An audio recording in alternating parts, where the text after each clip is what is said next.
Welcome to the Comeback with Boomerang Healthcare, your podcast for relief, recovery, and restoration. I'm Dr. Peter Abaci.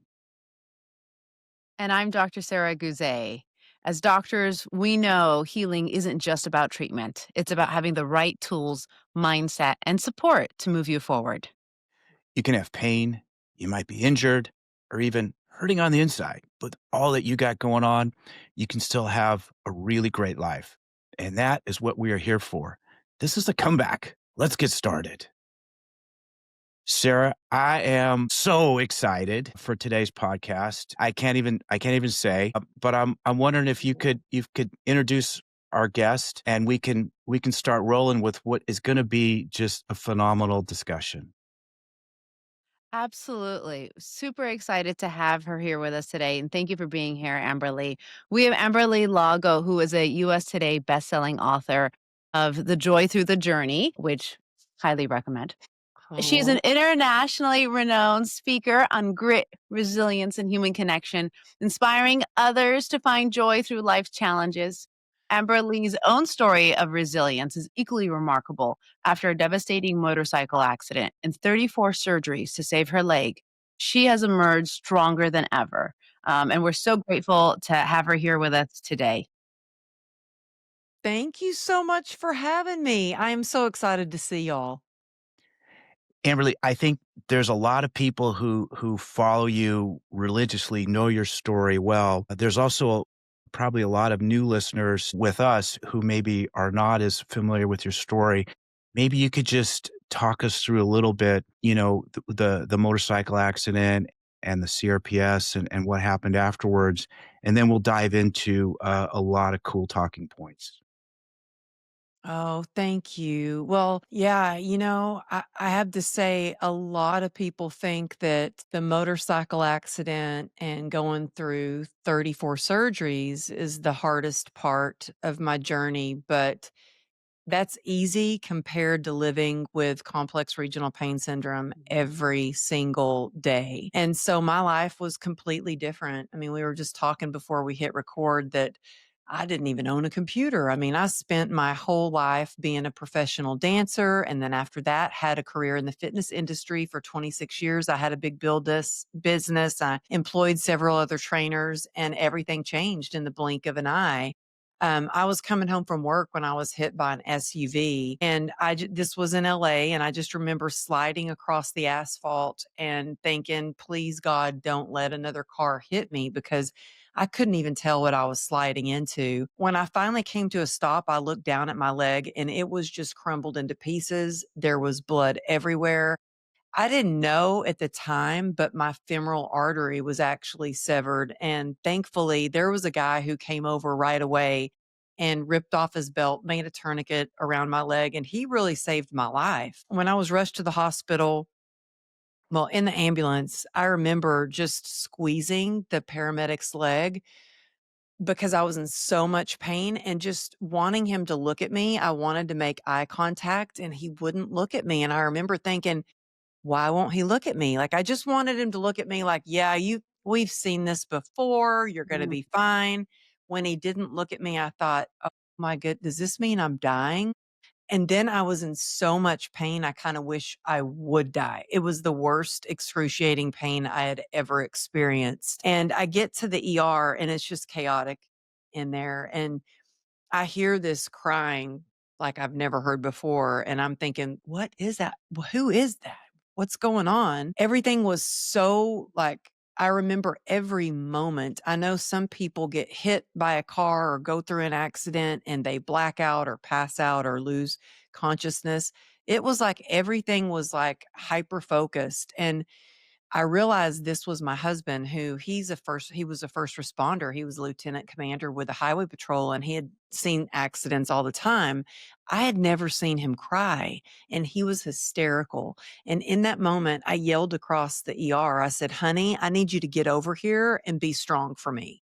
Because I needed to know that if I were dying, that he was going to hold it together for our two kids. And that's the last thing I remember before this nurse, her name's Shaniqua.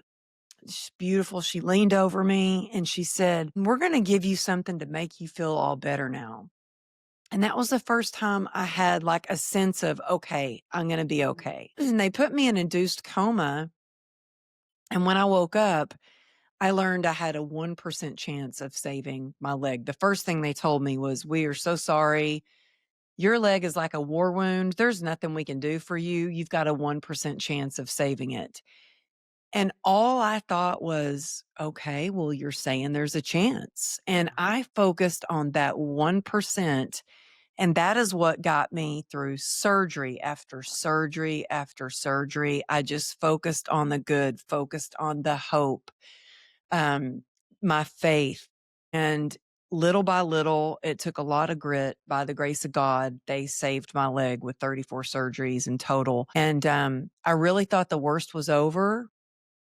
And I remember being released from the hospital and this doctor saying, "Well, you'll never run it." I was so excited to get out and get back to training clients. And he said, "Well, you'll never work again and you'll probably never run again for sure. And you'll never wear shorts again with scars like that." And that was one of my biggest motivating moments. When somebody tells me I can't do something, I don't know why, call me crazy, but I'm like, "Oh, really? Watch me. I am going to prove that I'm going to walk again. Like, you don't know me. I'm going to work again." And so I really was motivated to get better. I was going to physical therapy 5 days a week. I had somebody come into the house. And then after that, I was going to physical therapy and I would drive myself to therapy with my right leg up on the dashboard and drive with my left foot. So I was motivated. And I remember going in for a checkup, being so excited, like, this doctor's going to be so proud of me. And he took one look at me and said, "You need to stop. You've got something very serious." And I was kind of like, "Well, yeah, I got hit by an SUV. It was pretty serious." And he goes, "No, you have a nerve disease." And I'm like, "What?" He said, "Are you the kind of girl that likes to push through pain?" And I was like, man, he can tell. Like, I'm tough. "Yes, sir, I do." And he said, "Well, you need to get back in your wheelchair." And I said, "Okay, well, for how long?" And he said, "Forever." He goes, "No, you don't understand. Your life's never going to be the same. You've got this incurable disease. You'll be permanently disabled. You'll probably have to wear orthopedic shoes." And in that moment, all I heard was like, I am not wearing orthopedic shoes. Like, I am not doing that. He's got me all wrong. And I think I cried all the way home, but I didn't get back in my wheelchair. Instead, I went straight to physical therapy. And Terry goes, "Amberly, what are you doing here? You don't have an appointment today." And I said, "I know I don't, but if I want to have the life that I've always imagined, then I'm going to have to work harder than I've ever worked before." And I had no idea how hard that was going to be. All the lessons I've learned, pain has been my biggest teacher. And I've had people say, "Would you take it all back?" I wouldn't wish this on anybody. I mean, I really don't recommend getting hit by an SUV. I really don't recommend having to deal with CRPS, but I wouldn't take it back because it's led me to where I am. And I wouldn't have Dr. Abaci, I wouldn't have met you. You wouldn't be in my life. And I'm so grateful for you. And I'm so grateful for the patients that you connected me with when I got to speak at your place in the Bay Area. And pain has been, like I said, been my biggest teacher. And I continue to learn and grow, but I am, live with chronic pain every single day. I've tried every kind of treatment and I'm not going to give up on a cure. But I also have learned that pain and joy can coexist and you can choose to build upon the joy. We are going to dive into that deep. But first, for people listening who don't know what complex regional pain syndrome or CRPS is, how would you guys describe that? Well, it's baffling. I am not sure what flares me up sometimes and what doesn't. For me, I think it's kind of like a computer that needs to be rebooted. Like your nerves are on overdrive. It's a constant loop of pain that's set off by everything is overly sensitive. To give you an example of, like, a lot of people liked, mine's in my right leg and foot. A lot of people love to get pedicures. That's like luxury, that's Mhm. self-care. For me, to get a pedicure is hell because, like, I just actually got one with my daughter. I went with her and I put my foot up on the little chair or whatever, and the lady goes, "Relax your foot." And I'm like, "You don't understand. That is relaxed. Like, Mhm. it's stiff." I was like, "Yeah, my foot, it's all metal inside there." And for her to barely touch my foot, it's like, to grab the towel and kinda wipe my foot dry, feels like somebody has some sandpaper and they may as well be rubbing my foot with sandpaper. To have anything like they put the little things in between your toes, I'm like, it sets me through the roof. I'm like, "I can't have that in between my toes."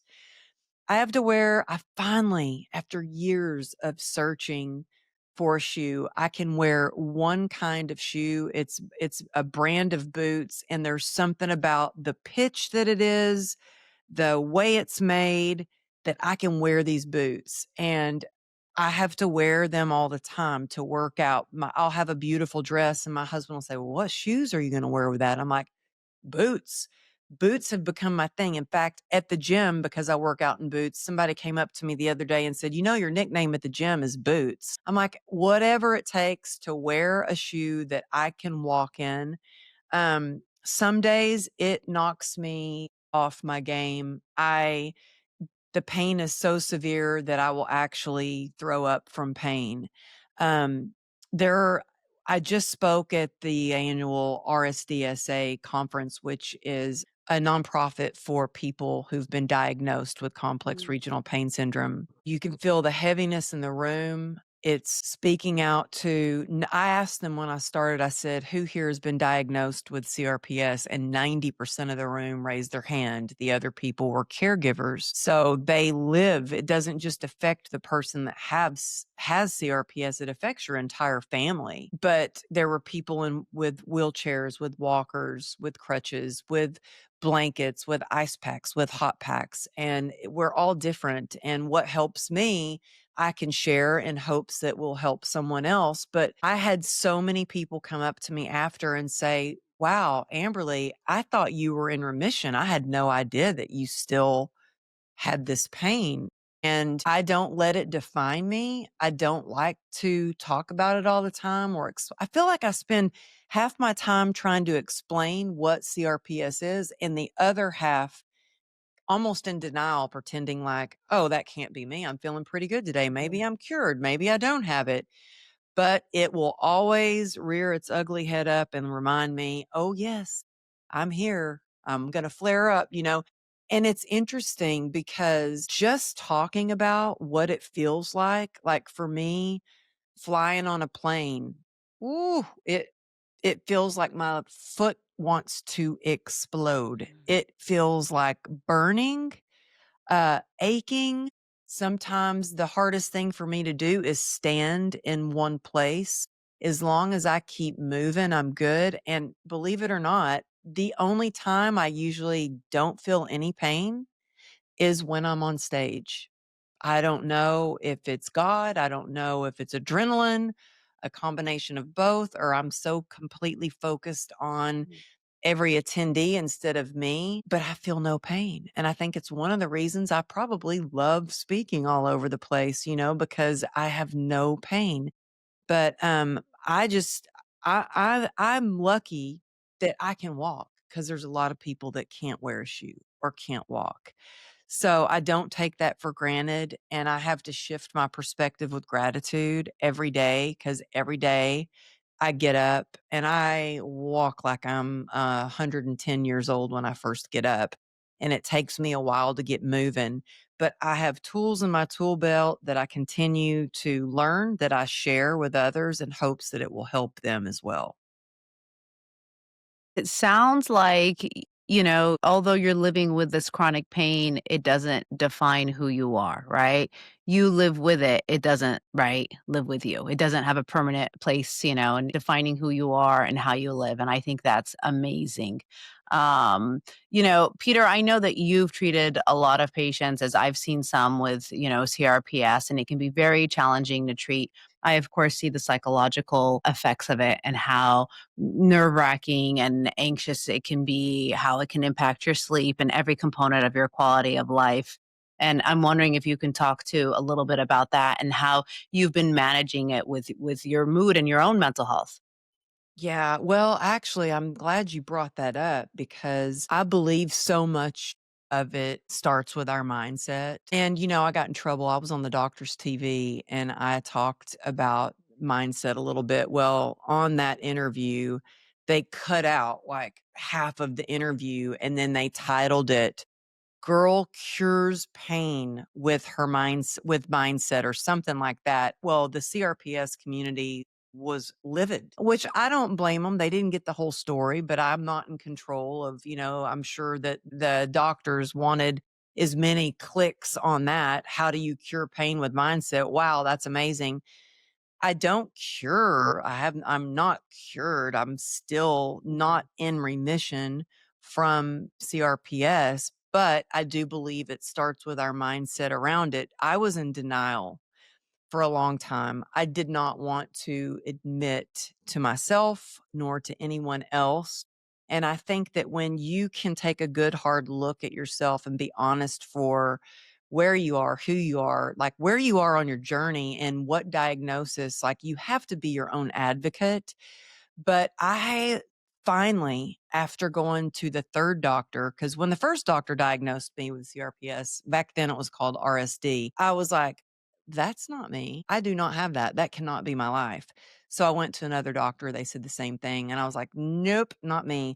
The third doctor was like, you need to take like radical action right now to try to get a grip on this. And so I did. I think the first part of any transformation starts with acceptance, like awareness for what's going on and acceptance, because then you can take action steps to move in the right direction. And so for me, I had to get my mindset right around it. And sometimes I think it really helps if you have somebody in your life who can sometimes help you with that. The person who really I learned acceptance in a pretty radical way, and it was how I started to shift my mindset was Dr. Don Wiss, who saved my leg 34 surgeries. Well, him and a couple of other doctors, I had a team of doctors, but he was my main orthopedic doctor who saved my leg. After a year of surgeries and saving my leg, I actually went in. I had this bright idea of, you know what, we just need to cut it off and I need to move on with my life. So I went to Dr. Wiss and I said, "Hey, doctor, I appreciate all that you've done for me, but we need to go ahead and just cut my leg off because it's giving me too much pain. I can't deal with the pain. I've tried so many things, ketamine infusions, spinal stimulator, Eastern, Western medicine. I mean, I was on 73 homeopathic pills and 11 prescription medications and nothing was working. So I was like, let's just cut it off. And he's like, we can't do that. And he did something that changed everything. He put my leg in his lap and he looked at my leg like it was a masterpiece. And I thought, wow, if he can look at my leg that way, then maybe I can too. And I started to shift in the way that I thought about my leg, looked at my leg. Instead of looking down at it with disgust, I looked down at the scars as the victories I had won, at how amazing the human body is at healing and how powerful the human spirit is. And so I started thinking about what can I do? And gratitude is the best way and easiest, quickest way to shift your perspective. It allows you to focus on what you can do instead of what you can't do. It's really alchemy. Really gets you focused on the good. And when you focus on the good, you just keep getting more good in your life. And so, like this morning, I woke up and yesterday I spent hours. We already put up our Christmas tree and Christmas decorations. And man, we go all out. So I was on my feet up and down ladders. I was hurting this morning when I got out of bed. I'm like, dang, I haven't limped like this in a long time. I could have easily gone down that whole spiral down and see, Amberly, you can't even walk right. See, you're not good enough. Go back to bed. Who do you think you are? Like, I've learned to talk to myself instead of listen to myself because I can listen to these limiting beliefs and this inner talk that's negative, or I can talk to myself and say, I am so grateful that I can walk, that I can get out of bed, that I get to wake up to the Christmas lights lighting up the whole living room. And when I start thinking about what I'm grateful for, it shifts my mindset and I do it throughout the day. Also, actually, the first thing I do before I get out of bed is I start to think about my day ahead and I pray. And I used to just pray. Now I literally roll out of bed and Mm. just drop straight down to my knees. And because when I'm on my knees, it reminds me how small I am. And although my problems might seem big, that God is so much bigger in my life. And I think that mindset is key. I also think that I could not get through this without my faith and fully relying on God. I mean, I have a thing with frogs to remind me to fully rely on God, and my daughter even made me this cute little ceramic frog. I didn't realize that she said that a lot until she made me a frog. And now I'm even having people come up at conferences and give me frogs. Somebody just gave me this little frog. Oh, I love it. And so I do think that mindset is key. And I think that surrounding yourself with the right people, that is also key because if you are energy is everything and everything is energy. And if you are around people who are doggy downers instead of the puppy uppers in your life, before long, you're going to start to have a negative outlook on life. And so that's important in support groups. Mhm. Um, and actually, I'm not in a support group for CRPS. I found that I was in one and it was so much about just the pain instead of the solution. I want to talk about solutions. I want to talk about what we can do. I want to talk about like how do you shift your mindset to a more positive one with affirmations and listening to positive podcasts like yours. And so that's why I think it's so key to start with your mindset, reading whatever you can, surrounding yourself with positive things on the internet, through social media, in support groups, and in real life. And can I just say something really quick? Dr. Abaci, I had never been to any doctor's clinic, rehab, and I've been to a lot of them like yours. The energy that you and your people, it's beautiful. It's so positive. You can feel the love. It doesn't feel like you walk in and it feels like pain. You walk in and you feel hope. Mhm. And Thank so you. I just had to say that because it was one of the things I loved the most about being around your community. There were people in pain, but you know what? There was so much love and so much optimism and so much hope that that's what filled the room. Thank you. Hey, did I ever tell you that Dr. Wiss was one of my orthopedic attendings when I was a medical student? No. I did a orthopedic rotation as a third-year medical student, and I remember working in the clinic, and this is like a LA County clinic, at USC, and you have to see, Yeah, like because he was at USC for a long time. you'd see, like, 30 patients in a day, and you'd have to go through all their X-rays and casts and take the cast on, put it off, one after another, and I have to present, each patient, and then he would walk in the room and, give the official sign off, and I remember one day he looks around, he looks at me, and he goes, "You'll probably be a good hematologist someday." It was it was funny. That's what he said? He has a I think, a dry sense of humor. Yeah. It was I love him. You know, he retired. I would think he's probably at that place.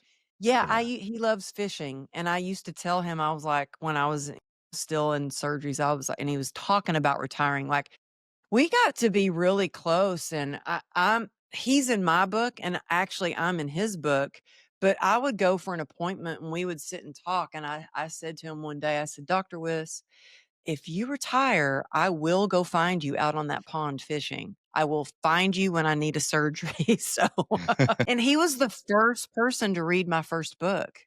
That's Oh, I amazing. I, love I that. want to talk about a little bit with the second book. And, the title is Joy, through the journey. And I've been really interested in the whole topic of joy for a number of years now and making that a part of the commitment that I make, with my professional life with patients and making sure I'm helping them with that. And then also in my personal life, and trying to be a conduit of that. But I was wondering, it's unlike depression or optimism or anxiety or, so many different things in medicine and psychology, we can define it well and we have tests for it. We can test it, right? But joy is not quite something that we test for. I'm wondering if you could define kind of how you see joy and maybe how it has it changed or evolved since you've gone through the journey that you've gone through. Yeah, well, it's thank you. That's such a great question. I mean, I always felt like I was a pretty joyful person, and I don't know how, but when I look back, I think about, most of us don't have easy childhoods. I certainly didn't. We didn't have a lot of money. My parents got divorced. They remarried. My stepfather sexually abused me.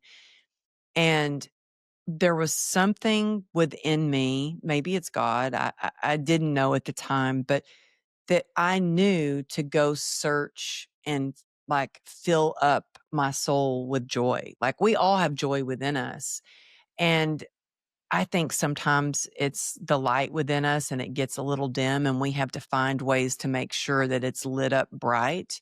And as a kid, when I look back, I looked at what brought me joy, and I knew for some reason it was being out in nature.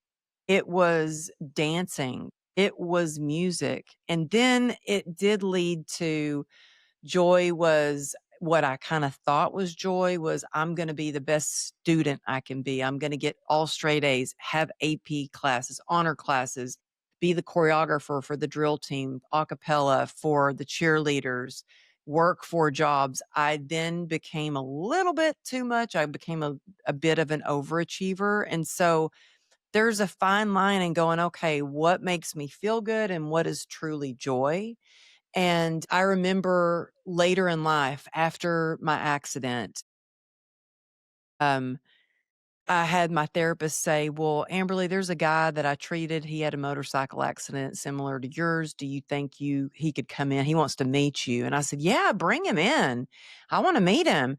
So I had just been able to be total weight bearing. It had been months since I had been able to even stand on my leg, and I could barely walk, and my leg was almost straight stuck still. And I get there, he's at the physical therapy facility, and I'm like, "Watch this." And I've got the biggest smile on my face, and I walk like this victory lap around the physical therapy place. And the guy looks at my therapist and he goes, "What is wrong with her? Why is she so happy? Does she not realize how bad this is?" And I was like, I was so focused on the good and Uh-huh. surrounding myself and being the best joy sparker I could be, because I would walk into that facility and, man, it was like victim mentality. People were in pain. People were just making excuses. They didn't want to be there. They didn't have hope. And I made it a point. I'm going to walk in. I am going to spark joy by smiling at people, by connecting with them, by genuinely asking them, "How you doing? Tell me something good." And so I realized, even going through surgeries, just by focusing on the good, what I surrounded myself with as far as like music, sunshine, moving my body however I could sparked more joy. I think that sometimes people feel stuck. They feel stuck in their pain. I know I have been there, literally stuck in a hospital bed, bedbound for months and months and months, and then in and out of a hospital bed through so many surgeries. But you know what I did is I thought, I'm going to do everything I can to spark joy. So I had one of my friends from the gym bring me some dumbbells. They weren't heavy dumbbells, they were light dumbbells. I still have them actually in my closet over here, and I think that he stole them from the gym, to be honest with you. But I did bicep curls, shoulder presses because moving my body moved my mood. It made me feel like I was moving in the right direction. I focused on reaching out to people. If you want to have joy, it's so much about connection. I think that if you want to be resilient, it's so much about community and connection. I feel like success is built on relationships. And so doing these things, that joy started to come back more and more in my life. But sometimes you have to pause and ask yourself, well, what is it that really lights you up? What is it that brings joy to you? Because you know what? I'm to the point in life where if it doesn't bring me joy, then I do hard things, not that I don't do hard things, but I really only wanna be around people that when I'm with them, I feel joy. I only wanna do things that bring me joy. And if it doesn't, I have to stop and pause and go, "Okay, what's going on?" I mean, I just asked myself this question. I'm changing so much about my business next year. And so I think it's important to stop and whatever brings you joy, it could be something a little different from me. But I think moving my body, listening to music, it might be dancing however you can. It's reaching out and being of service to someone else.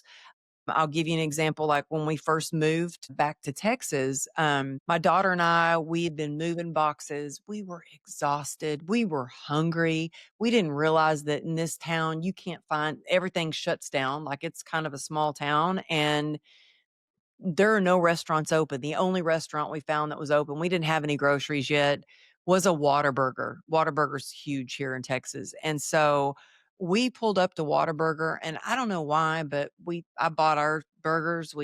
I said, you know what, I'd like to pay for the fella behind us, whoever it is. I want to pay it forward and pay for their meal. And I kind of just did that. It made me feel good. Pull over, this guy pulls up next to us, and I'd kinda already I was so into my burger, I'd already forgotten that I'd paid for the person behind me. The guy pulls up beside me, rolls his window down, and I was like, "Oh, hi," and he had tears in his eyes. He's like, "Thank you so much for that. I had a really hard day, and you just made it all better." With a burger. Like, it's so easy. That brought me joy. That shifted my day. Something as simple as that. So there are ways to spark joy, but it starts by taking a pause and asking yourself, what brings you joy? I think that's a perfect illustration of the joy that you bring to others and sharing your story and being an inspiration. And I'm curious at what point did you decide that you wanted to help others as a speaker, as an author, as an educator? You wear so many hats, and I'm kind of curious about that journey and how you pass along that joy. Oh, well, thank you. I started speaking actually at recovery meetings. So, this nerve crazy CRPS situation, I don't even like to call it my pain. I say the pain. When I'd tried every kind of treatment and nothing was working, I started drinking to try to self medicate and numb out the pain. And I remember thinking, well, this is not the healthiest thing to do, but if this is what I have to do, drink a glass of wine every day to help with the pain, then I guess I'll have to do it. Well, one led to two, led to three, led to a whole bottle. It became this vicious cycle where I would drink and it would numb it out and it would come back. The pain, alcohol, sugar is an inflammatory and it would come back with a vengeance. And by the grace of God, I got sober in 2016 and I started being asked to speak at meetings. I remember I was 3 months sober and somebody asked me to speak at a big meeting. And I guess apparently at this meeting, most people have years of sobriety to speak at this meeting. So when I said my name and I had 3 months of sobriety, you could hear people in the audience go, like, oh, who, why is she here? She shouldn't be speaking to us. But I started sharing and, then I started getting asked to speak at, like, Betty Ford and rehabs, then doctors' clinics, and actually think Dr. Abaci, it was one of my first times to ever speak when I came to your clinic, and I remember being so nervous. I think I even did a video because I asked, "So how long do you want me to speak?" And you're like, "Oh, a couple of hours." And I went in the bathroom and I was like, "A couple of hours?" I was so nervous when I did that. So, you know what happened is I had no idea what I was doing. I still am trying to figure it out. But I had written my first book and the publisher said, "We don't do any marketing or branding. That's going to be up to you." And I was like, "Holy cow, what do I do?" And I was like, "Well, I guess I got to try to figure out this social media thing." So, I had 1 year until my first book came out, so I just thought, "Well, I'm gonna post value every single day." Both post, like, the obstacle and the solution and the benefit and just give as many free downloadable assets on social media as I could, and there was a TEDx curator that was following me on Instagram. I had no idea she was a TEDx curator, and I got a DM on Instagram. And by the way, I had my family and some people saying, "What are you doing on social media? That's ridiculous." And I was like, "No, I have a plan. This is a business strategy for me. I want to meet people at my book signings and I want to connect, like genuine connections through social media." And so this TEDx curator sent me a DM. I was like, "This can't be real." Left me her email. I emailed her. Lo and behold, it was real. And it was a huge TEDx. They wanted me to speak at the 10th anniversary TEDx Berkeley, which is one of the most prestigious TEDx stages. It is the most beautiful theater I've ever spoken at. I was so intimidated. And I remember getting on a call with her and I was like, "Well, I'm not trying to promote my book or anything, but is there any way, like everybody has initials behind their names except me? Can we at least put like author or something behind my name?" And she goes, "Are you feeling self-conscious or intimidated?" And I was like, Yeah, I sure am. I'm scared to death." And she goes, I said, "Everybody else is a doctor except for me." And she said, "Amberly, you have a PhD in heart, and that's why we want you on our stage." So the TEDx stage in front of like 3,000 people was my very first talk that I'd ever done on stage like that. And from that, I mean, to feel the audience, I remember at one point I'd never done anything like that. And I had slides up and to feel their reaction, and then one point they laughed, I was like, "Oh, wow, they thought that was funny." Like, you can feel the energy. I was like, "Wow." And not just that, it was the connection that I felt with the audience and how people came up and talked to me and told me their stories afterwards. I was hooked. I was like, I wanna do this because I love connecting with people, and if I can give one person hope or inspiration to keep going, that even despite their challenges or pain or struggles, that they can have the life they've always imagined, I'm all in. And so from that, I got asked to speak at another event, and from that event, got asked to speak at another one, and then I was like, "Wow." I got into speaking not because I was like, "I wanna make money as a speaker." I got into it because I wanted to make a positive impact, and then my husband was very happy when I got my first check, and he's like, "You mean they're paying you to go to their event?" I'm like, "Yeah, they can you believe it? They actually are." And so I love that I get to speak, but I have to say, I still sometimes pinch myself at the opportunities that I get. In fact, this morning I had somebody that I met at an event. She texted me a picture and I'm on stage in a butterfly suit. Like I'm wearing a suit that is just all butterflies on it. It was my backup. I took a totally different outfit to speak at this engagement. It was for the Catholic Church, for a men's fraternity in the Catholic Church. It used to be all men that would go to this event. I was the first female keynote speaker and the first keynote speaker that they had ever had that was a female, and I show up to speak in a butterfly suit. Well, you know what? It Everything happens for a reason, And that day, one of the MC had brought a jar of flowers he picked out of his garden. He walks in and I'm walking in at the same time, and he goes, "Oh my goodness." He goes, "I brought this to tell a story of butterflies, and you're wearing a butterfly suit." And so it all worked out, but it's like, I'm just learning as I go, and the best part of this entire journey has been the connections I've made along the way, and that's why I continue to share my message, because of the connections and the impact and the stories that I'm told of people that went back to school because they heard my story, or they wrote their book because they heard my story. So, that's how it kinda all got started, and I still pinch myself that I get to speak at certain events or every event. So are you saying that practicing your speech in my clinic is what sets you up for the TEDx world? Is that, the take home message? Exactly. No, that Do was you remember when I flew out to your place? So LA was on fire, we had evacuated our yes. I barn, didn't think you were gonna come. and I was in the hotel room, and my husband saying, "Yeah, I think now we're gonna have to evacuate our house too."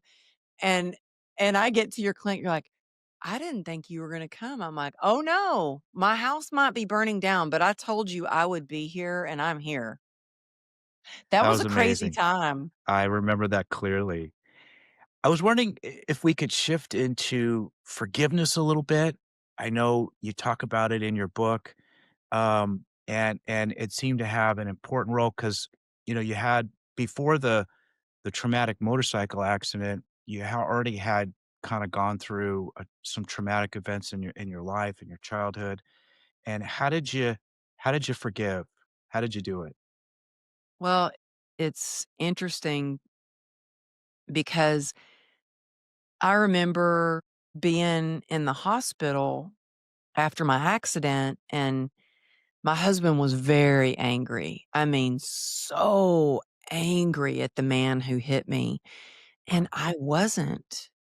I really I wasn't angry. I didn't have time to focus. I didn't have time to think about anger or focused on being mad at him.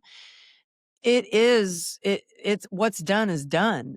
All I focused on was, how am I gonna get through the day? I've got this 1% chance of saving my leg. I need to do everything I can mentally, spiritually, physically to be as strong and resilient as I can for today. And I took it one day at a time.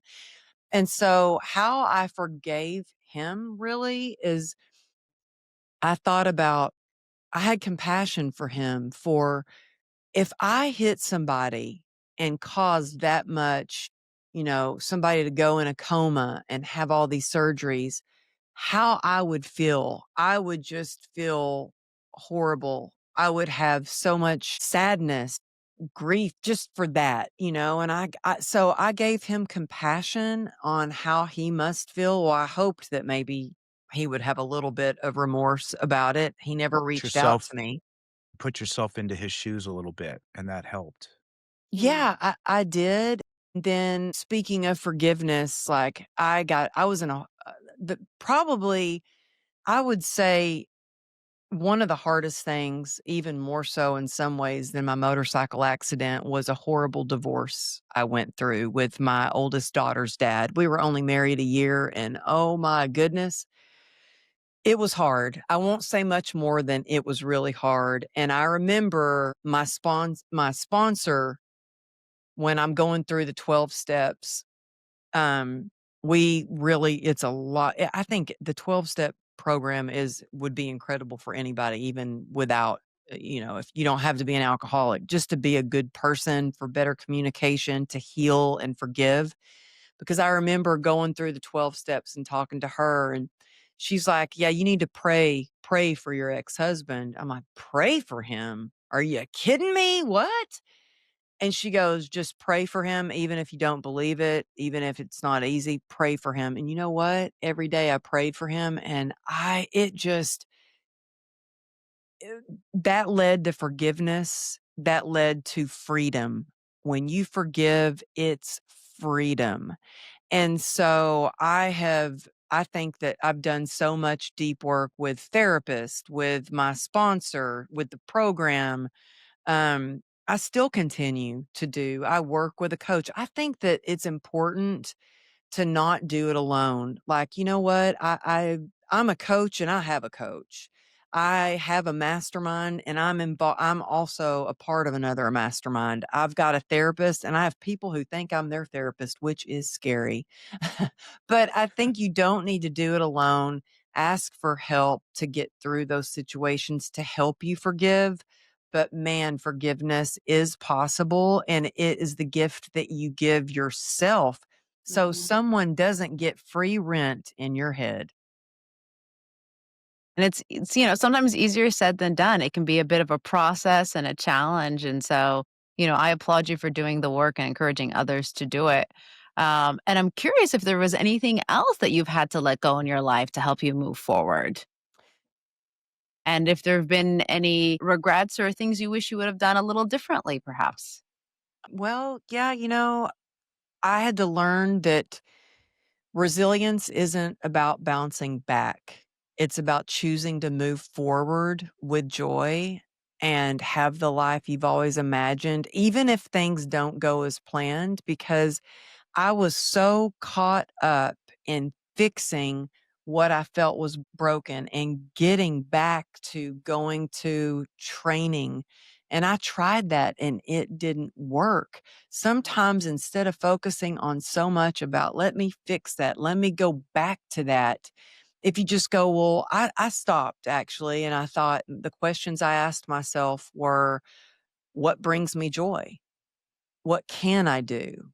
And I thought, well, I may not be able to be on my feet all day training clients the way that I used to. I may not be able to run the way that I used to. Instead of focusing on all the things that I can't do and wishing things were different, and people would say, would you take it all back? I don't even think that way because I can't focus on, well, if things were different and I wish that I wish things were back like the good old days. That drove me into a depression. Instead, I think of, well, what can I do? Well, what can I do with what's left? Well, I thought, what brings me joy? Working with people brings me joy. Getting to work with clients now and helping them share their message is so fulfilling when I have somebody.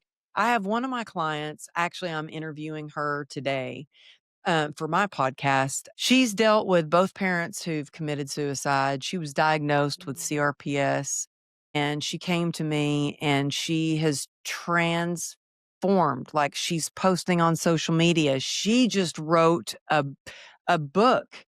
Her book is called The Rise Back. Being able to help others and be of service to others and their success, that is where fulfillment really is. And so I think, one thing that I had to let go of was having the life that I had before because nothing will be the same. My relationships won't be the same. The way I do everything is totally different.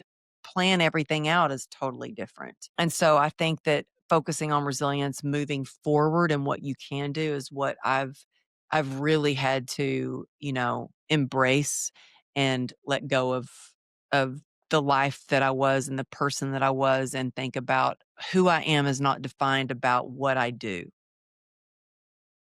You talk about finding your joy. A lot of it is through connection, and you talk and write a lot about the importance of that, which Sarah and I are all in on that. We see that as a real missing ingredient in the lives of a lot of our patients. What advice do you have for those listening who feel isolated, kind of feel alone in what they're dealing with, their pain, their trauma? How do you get out there? How do you make connections when you're when you're not when you don't wanna, right? When you don't feel good? How do you do Yeah. that? Yeah. I get that, and I know how much courage and how much energy it Mhm. takes to do that, because now when I am just my husband says, "You're crashing," that's what he calls it. You're crashing, you come home from an event and people don't see they see you on stage. Mhm. smiling and dancing, and you come home, they don't see you laying on the couch in so much pain. And in those moments, the last thing I want to do is reach out. The last thing I want to do is make a phone call. The last thing I want to do is even look at my phone. But I learned the hard way, because there was a time when I completely isolated, and that's when my addiction became just so took over my life. And I think connection is the opposite of addiction. And when I was at my lowest point in severe pain, drinking every day, I remember thinking, I can't believe I have survived this horrific accident, 34 surgeries, only to slowly be killing myself. I felt so dead inside. And at that point, I got on my knees and I prayed and I asked God for help. That gave me the little bit of courage, just that little nudge, that little push, that courage to reach out for help.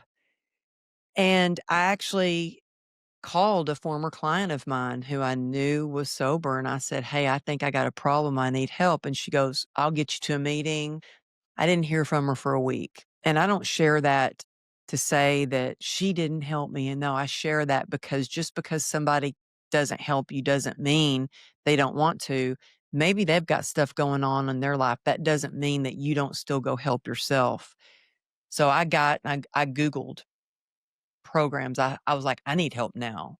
I found a meeting where my husband was at work, my kids were at school, and I was now sneaking going to recovery meetings when used to be sneaking drinking Mhm. and walking into that room. So I know if you're struggling and it's hard to ask for help, whew, that was scarier than any surgery I have ever been through. The shame, walking into that room, admitting that I had a problem, that I needed help, like the vulnerability of that was so scary, but I realized that your vulnerability is your strength. Your vulnerability can be your superpower.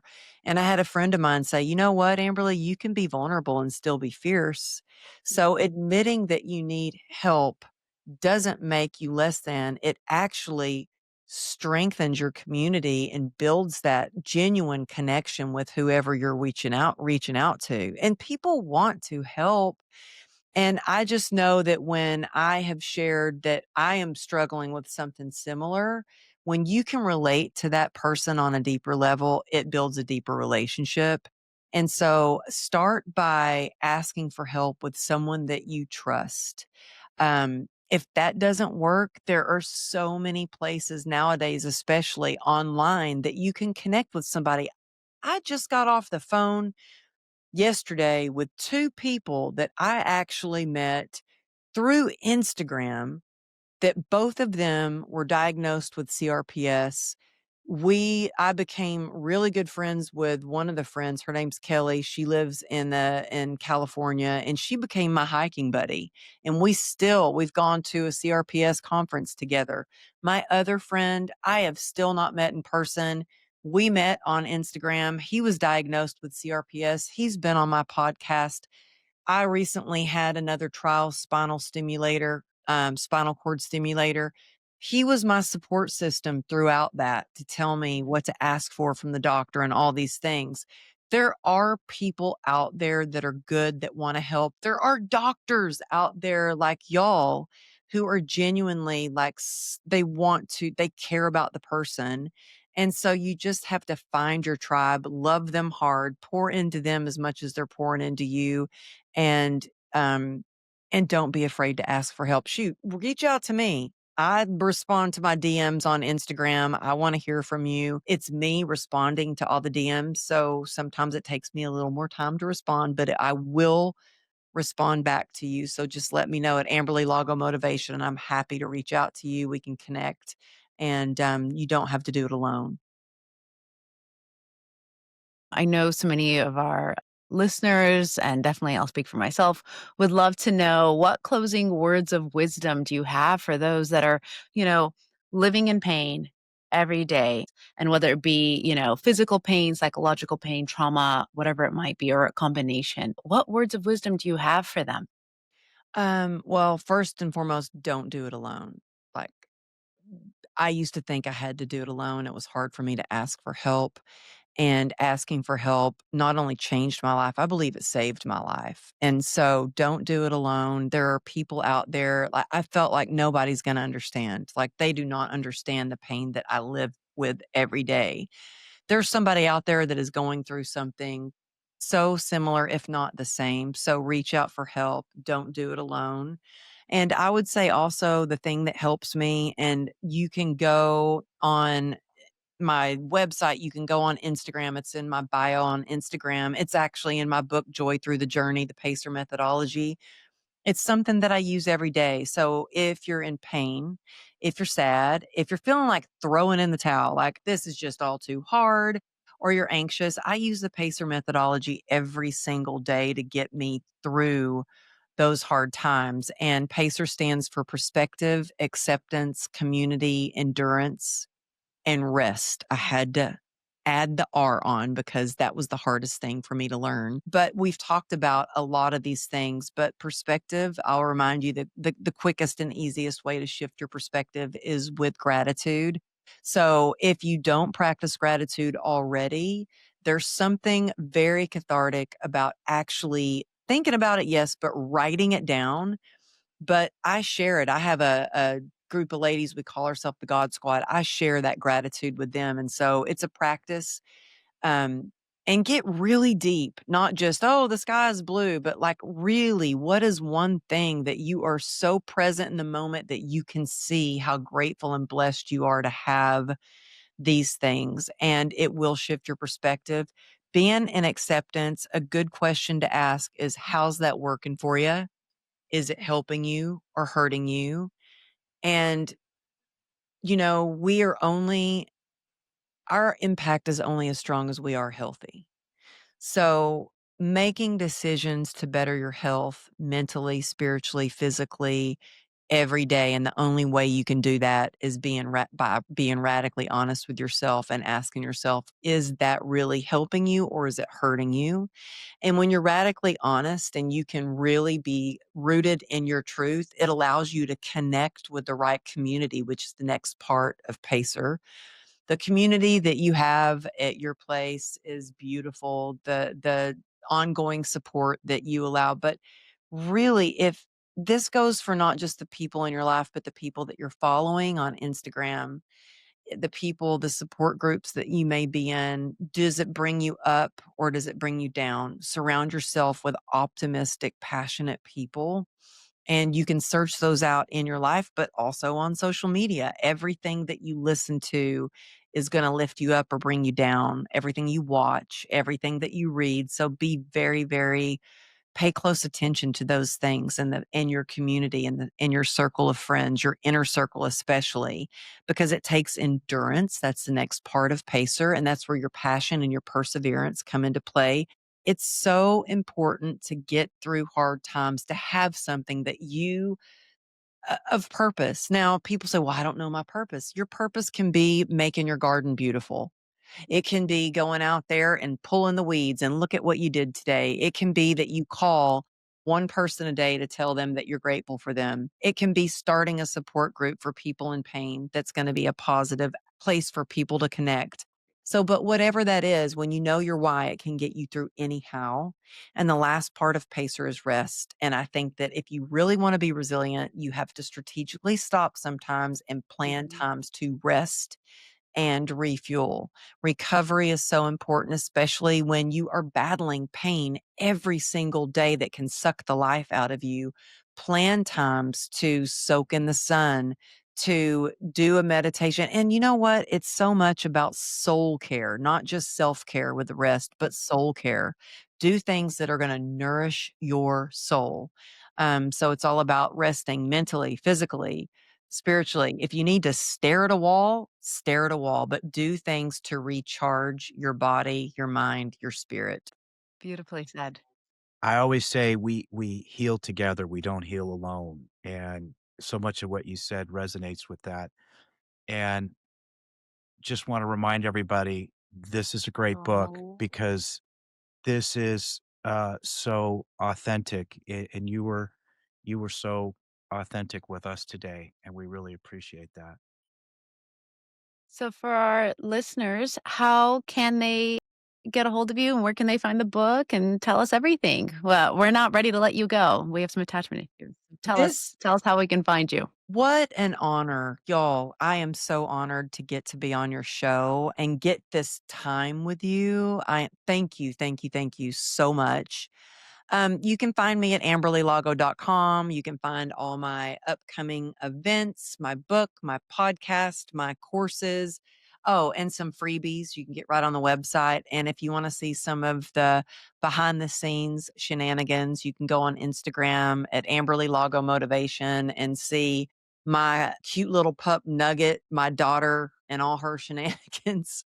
And the just her big old F-150 truck with a lift and a cow She's a hood. grown lady now, I tell you. She's taller than me. I think she's 5'11" now. I'm Wow. 5'10", and Oh, she She's makes me taller than me stand up too. makes me stand up taller, but she is thriving here in Texas, and I'm so proud of her. And y'all, I have to tell you, I don't know if you knew, Dr. Abaci, that my oldest daughter, Savannah, is a doctor. She's just I just remember she was finishing up going at through Yale. yeah, I remember she was in school last time we talked about that. So, Yep, almost congrat done, still in school. that's amazing. That's congratulations. amazing. Thank you. I'm Yes. proud. I'm a proud mama. Don't forget to go pick up your copy. Oh, Fantastic book and learn more about the PACER method and hear more about your story. Thank you yeah. so much for joining us today. We loved having you, and we appreciate everybody who's tuned in on the comeback with Boomerang Healthcare. We're grateful to have you here. If you've enjoyed today's episode, be sure to subscribe so you never miss an update. You can always follow us on social media for more tips, information, and inspiration. Until next time, keep moving forward. Your comeback is just getting started.